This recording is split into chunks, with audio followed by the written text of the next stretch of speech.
And so it was that the conflict between the New Canaanites and the Whitelegs was finally resolved. The courier's involvement had tipped the scale, shifting the fragile balance of power. With Daniel dead, the Whitelegs soon overran Zion and drove the Sorrows and Dead Horses from the valley. The Whitelegs plundered all of the pre-war buildings the Sorrows had marked off limits. Their squalor an affront to Zion's natural beauty. By year's end, little trace remained that the Sorrows had ever made the valley their home. Having revered Joshua Graham as a living legend for so many years, the Dead Horses found it difficult to accept his death.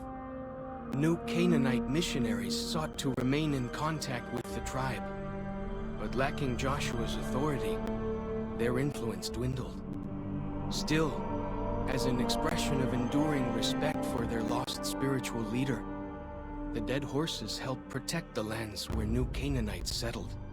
As generations passed, the Dead Horses came to worship a spirit of the land, a harsh spirit of divine justice.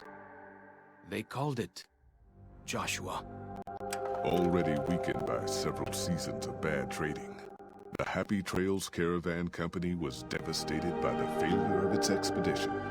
The New Canaanites never re-established ties with the caravan. Their experiences with outsiders near the Great Salt Lake and in Zion had been far too negative. Within 6 months, the Happy Trails Caravan Company was bankrupted and dissolved. After a long and troubled life, Joshua Graham finally found rest in Zion.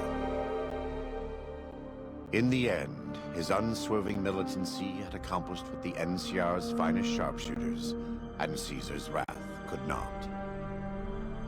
The New Canaanites took comfort in the belief that their brother's soul would again dwell in Zion at the end of days. In the shadow of Daniel's death, those Sorrows who survived the assault on Zion Valley mourned his loss, as was their custom. Word of Daniel's passing reached the New Canaanites several weeks later. They prayed that their brother would be well received by their Lord. And with that, the courier walked out of the history of the tribes of Zion and back to the gathering storm of the Mojave Wasteland.